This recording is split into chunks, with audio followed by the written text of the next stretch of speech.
Awesome. How are you today? Really good. How are you? Good. It's been a while since you've been on the podcast. I know. I feel like we haven't done a podcast in maybe it's been a couple of years. Yeah, 2 or 3 years. Oh wow. Yeah. No, That's how much time has passed. I think so. Wow. Maybe it was just after maybe COVID and being able to travel. Yeah. Probably 2 years ago. Yep. No, I think you're right. And I probably would have been here for Easter or Christmas or something. One of those. Yeah. And now permanently here. So. That's cool. Welcome back to Adelaide. Thank you. You've come to beautiful, crappy Adelaide weather. I'm adjusting still. I'm shocked that I'm still holding on to it. Like I run, and so I'm still running in like shorts and a crop top because I just refuse to acknowledge that I probably need to wear a long sleeve or like pants. Yeah. And I don't want to. Yeah. So I'm just holding on for as long as I can, essentially. Well, I don't blame you. And I feel like we have really good weather, and I feel like every year as soon as the fringe finishes, it just all disappears. Yeah, there you go. That's a little, like the little, what am I trying to say? I know what you mean, like that change, yeah, 100%. Yeah. So I wanted to get you to talk about a few things, but I think something that probably, especially in our space that we both have been in, that happens to a lot of people is transitioning from one sort of like fitness lifestyle or fitness regime that you've been following to onto something else. So for myself, I found Brazilian Jiu-Jitsu after CrossFit, and you found endurance. Triathlon. Was it triathlons first or running? It was running. It was definitely, for a long time I was doing running and CrossFit, but definitely more CrossFit and far less running, and the running would be like, a long run for me would be 10 kilometers, and if I did a 10k run that would have killed me. Like that was the pinnacle, like a double digit. And then I had a little time when I traveled in 2016 where I didn't have access to like CrossFit as much. I was in like pretty remote or sort of isolated parts of Asia, and so a lot of it was like just little home room workouts. And I remember that. Yeah, the room one came into fruition then. I think you got something with that name, by the way. I know. Yeah. People, I think because people. So, side note, people didn't know what the room one was. I have not done anything with it anymore, but the room one was created as like home workouts that you could do within the space of a house or like in your room, and then it sort of progressed into like kind of Metcon, CrossFit related Metcons that were like very cardio-esque based. But I feel like people started catching on with the room WOD because ROM-WOD was very close to it, like ROM being the mobility thing in the CrossFit space. And so I think this is where this that's like seems like a really famous name. Anyway, side note to that, did that, and then I started running a lot because it was free, and I guess what it opened my eyes up to was the fact that you could see so much and experience so much when I was traveling, like to be in a place and run through the village or the town or the landscapes far more than when you were just like driving through or whatever it might be. Like you really kind of got to experience that. And then if you've ever been into running, there is this thing, the phenomenon of runner's high, and it's truly a thing. Like it's so let's start with there. Is it actually a thing? Yeah, it is actually scientific. No, it's a scientific thing. It's like basically like a huge dopamine dump. Very similar to if you were to take like ecstasy or cocaine and the high that you get from that, or doing something that's very pleasurable. So like you might have just sent a whole lot of people running right now. Yeah. Well, there you go. There's the trade-off. But honestly, that kind of endorphin, dopamine hit. So like feel good, happy hormones. There's like this huge surge that happens. Usually people get it like sort of right at the end after the fact. Like people get it when they exercise hard and they feel good after it as well. But there's something that happens when you run. I think there's a mixture of that, feel good exercise type thing, the meditative state of running, like so that real cyclical movement, just 2 feet. The fact that it's so like animalistic in nature, like we evolved by running. It's so human to do.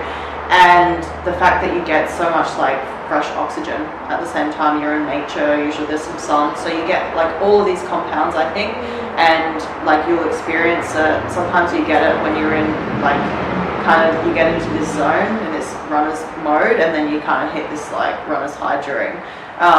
So anyway, it's a legit thing and people legitimately get addicted to it. When do you hit the runner's high? Like how many Ks into it? I think it's case dependent, like how my body is feeling. Sometimes if I'm feeling really good, I'm starting and I'm like ready for the first K.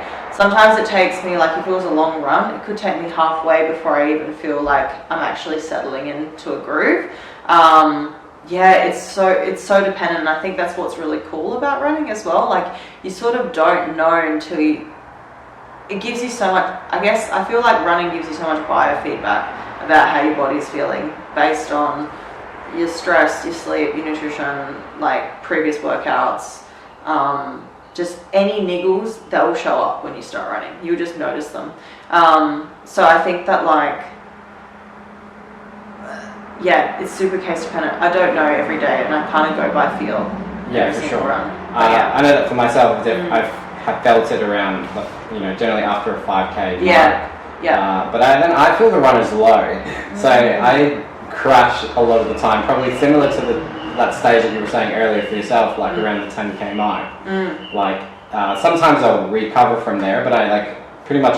Maybe it's just psychological. Like I always run tracking like my distance, but yeah, around that 10K mark, I always just go like, okay, like I'm not excited about this anymore. It doesn't feel like ecstasy. This feels like the next day afterwards. Yeah. Okay. So I feel like me getting over that like hump of like that also comes with, I guess, like progressive overload, just like any other motor. Yeah, I remember we've had that conversation before, like because that's kind of that's one of the conversations that I asked you about ages ago with running, where you have to learn to pace yourself a lot better in your runs. You can't just be like, I'm going to run hard every single run.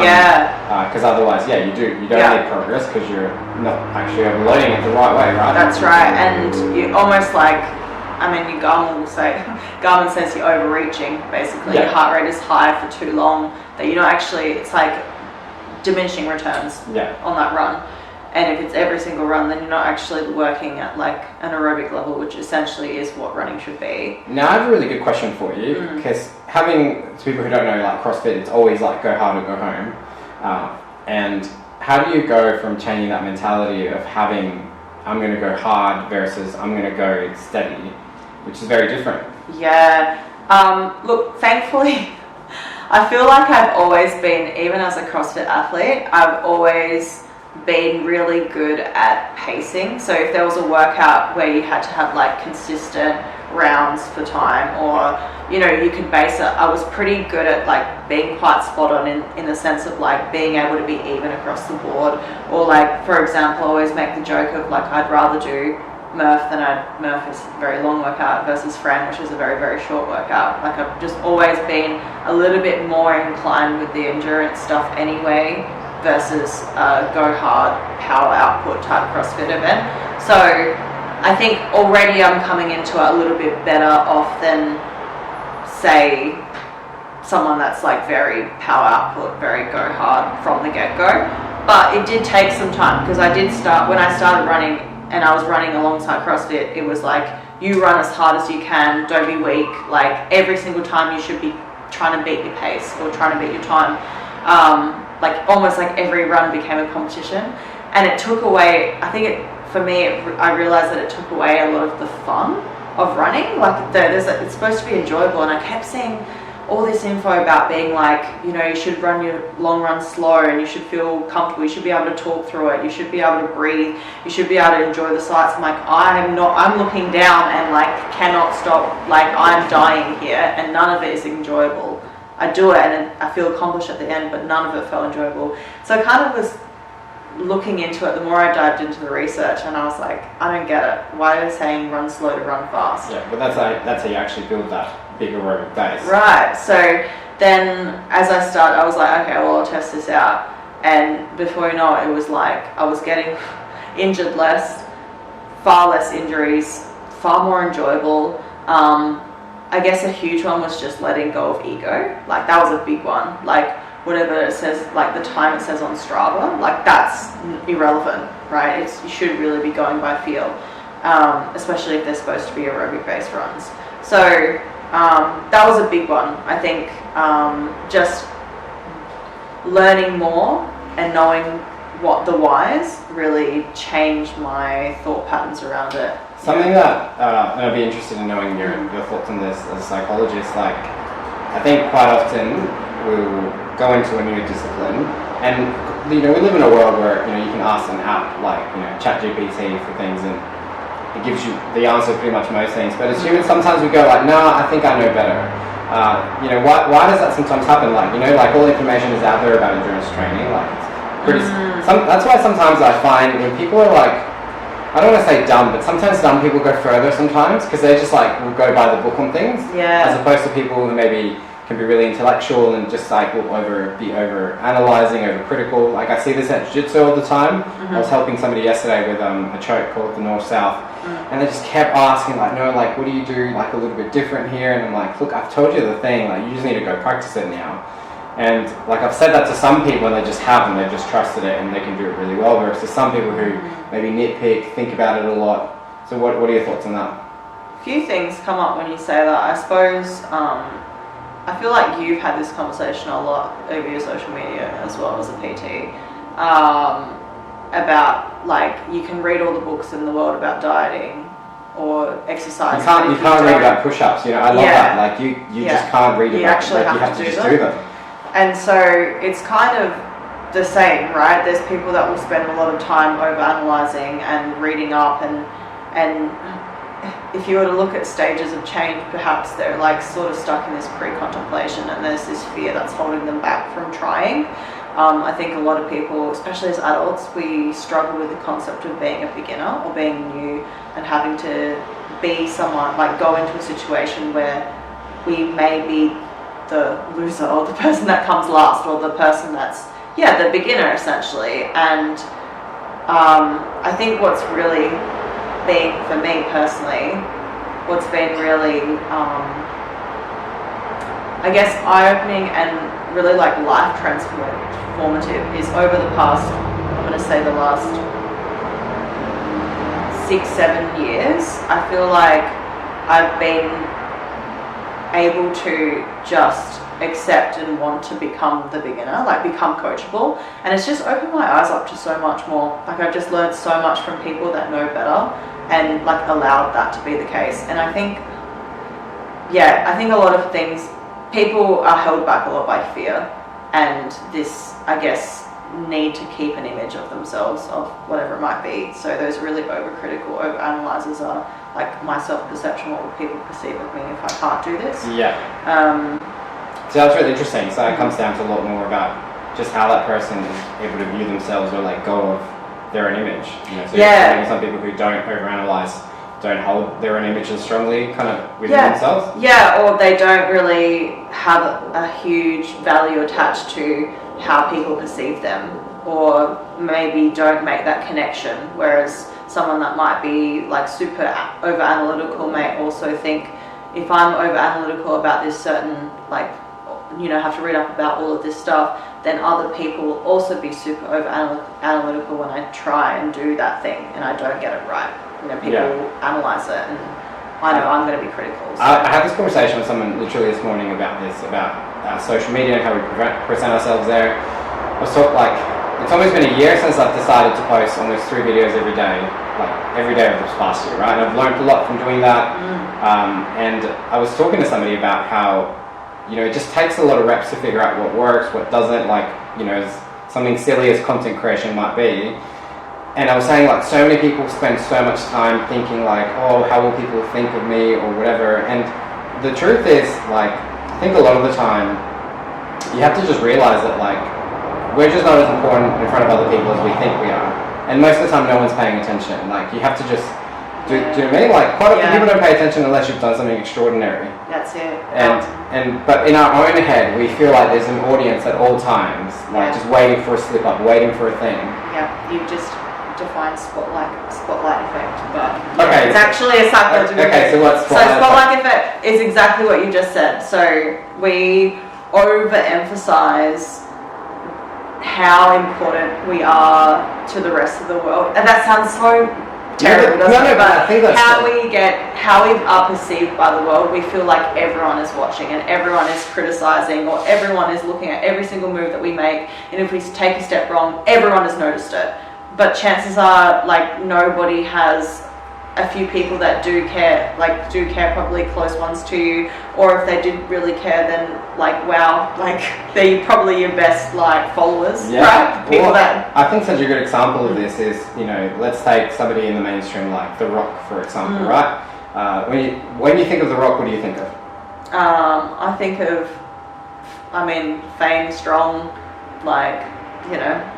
What movies do you think of when you think of that? Bro, I don't watch movies. Alright, I'm the worst. Okay, so a good reason why I say that is because like The Rock started in the WWE. Yes. And for a lot of people, like, he's done so many things, he's changed himself so many times. Like, for I think most people wouldn't say that's what they think of. No. And that happens for like lots of different people. Yeah. And I think we ourselves go like, well, if I'm this, I can't ever be another thing. And the truth is, you could be really famous and change yourself 100 times. When you're not, like when you're just starting with anything, right? Like, let's say you've done CrossFit for 3 months and you think like, oh, I can't become a runner now. Like, you can do whatever you want. Like, you're not just that thing. You're whatever you decide to be. Do you know what? And I felt I had that entire, and I think you probably had that same identity crisis type feeling or response when you transitioned to BJJ full time. For me, I had that huge identity crisis. Like, I spent 10 years or something in CrossFit, and I guess I got to a point where like my goals were really to be like an individual RX athlete, be out there competing. And I suppose in the community, I was not well known, but like I'd go to a comp and I'd know a lot of people there, and the like competitors, I knew them all. They knew me. Like, I wouldn't say I was making a name, but I took it kind of seriously. Like, I probably made it more serious in my head than it actually was. And so I had this perception that I have to hold up this image, like this is who I am, and like this is how people perceive me, and this is even like I trained at a CrossFit gym, and it felt like there was pressure around every single workout, even like, well, you know, I have to perform because people expect that, or whatever it might be. They don't. Again, spotlight effect. Yeah. But this is my own perception at the time, and almost like subconsciously, I'd created this huge like pressure, and I kept catching myself when I was sort of finding myself not aligning as much with that whole story. I just kept catching myself being like, but is this even your whole life? Like, what do you want from this? Like, do you even you don't want to go to CrossFit Games? You never wanted to be like a full-time athlete. This isn't your whole life, and yet you're treating it like it is. And it was a similar time when I had started like dabbling into my full registration as a psychologist, and that had taken up so much of my mental capacity and emotional capacity. Like, it was draining and stressful, and I found myself I was ebbing and flowing for some years around CrossFit and running, and I found myself sort of leaning more towards running just because of this like very meditative cyclical state of movement. And it was almost for me just like a stress relief and something where I could be like, I'm not inside a clinic, I need to be outside, and I need to run and not be around people, and I just needed to like release this energy in some way. And so that got me into like endurance running and marathon running. But there was this period of time where I was like, oh, I can do both. I want to do both. Basically it was like, I don't want to lose these skills because of this image. What will people think of me? And suddenly I'd have to be a beginner essentially at endurance racing, endurance running. Whereas like I felt like I'd spent so many years building up this like image of who I was or my skill level in CrossFit, even though there was always more to have. I was not that great. I was still like not as strong as the other girls. There was always a story. So for ages I would spend like trying to do both, and then finding myself like hating going to the gym but still going, and then running and like being sore from the gym and resenting the gym more, and it was just, but also like I don't want to lose how like being able to do a muscle up or whatever it might be. So just spent a long time just in this like identity crisis, but really the spotlight effect, thinking like, what will people think? 100%. Now, how attached do you find your image now to running or being a triathlete? Look, do you have a more balanced like approach? Because to me, from the outside in, it might be different in your case, but from the outside in, I see it more like, now, this is something that you like to do, it's not who you are. Yeah, well, I'm glad that you feel that that's how it's presented. I guess, for example, every time we talk, like, because I know in your social media you might post about it a lot, but like, we just catch up and talk, it's not the only thing you talk about. And I think that I always use that as a bit of an indication of like, you know, kind of where you're at with life or where your energy is kind of going to. Yeah, I think, I spend probably the same amount of energy, time. It consumes a lot of my life, but because I love it, and all of it is from a place of like, I want to do this because I enjoy it. Every single training session I go into, I want to do so voluntarily. I'll never force ones, where I used to probably just be like, if I don't hit XYZ back squats, then I'm a failure. What would that look like to me? But if I feel like shit, I'm like, I don't need to go train Y. So I think, yes, I think that I'm finding more of that enjoyment part, and maybe it's because I'm sort of new in the triathlon space that I'm still kind of exploring and learning, and I think that's what's new and exciting. And so agree, I think also life changes, like you're saying, and I think that's important to honor that there are ebbs and flows in life, and sometimes your energy needs to be put into other things and not so much into one. Whereas I think in the past I'd had a lot of trouble doing that. Because I see people struggle with this, maybe like on a different note, but I see, I would call this the mum effect, right? So I see this a lot with new mums, where they become a mum and that's just like who they are now. Yeah. And they'll they change how they refer to themselves, like all the activities just become based around their children. And then I meet some other people who like, I know that they're mums, but like that the vocabulary they use never comes out of them that way, like it's not their identity, you know, they have children, and they can both be really good mums, but just like how they've labeled themselves feels really different. Like, I'm not sure if you know what I mean. Yeah, I know what you're saying. And again, I guess it comes down to that value of identity, like how much have you placed into like some area of your life, right? And I think we both of us have sort of evolved in that fitness realm anyway. I think there was a time where we spent a lot of time being like, I am this, and then there was a point, I guess, that we both were like, I don't know what I am. Yeah, Who I am guess I? it becomes more like, I do these things. Yeah. And then I am those things. Right, I do these things. And I think that shift has been super liberating. And I wonder whether it's like a maturity thing or just some kind of light bulb realization moment that happened when we didn't maybe align with a certain, like the values or ethos of the training, or we just didn't respond as much as we used to, say in the CrossFit space. As much. So yeah, I definitely think. I mean, I would like to think that it's a sign of maturity. Yeah, same. In 30s. Yeah. We're just going to take a quick break, and we'll come back for the next part.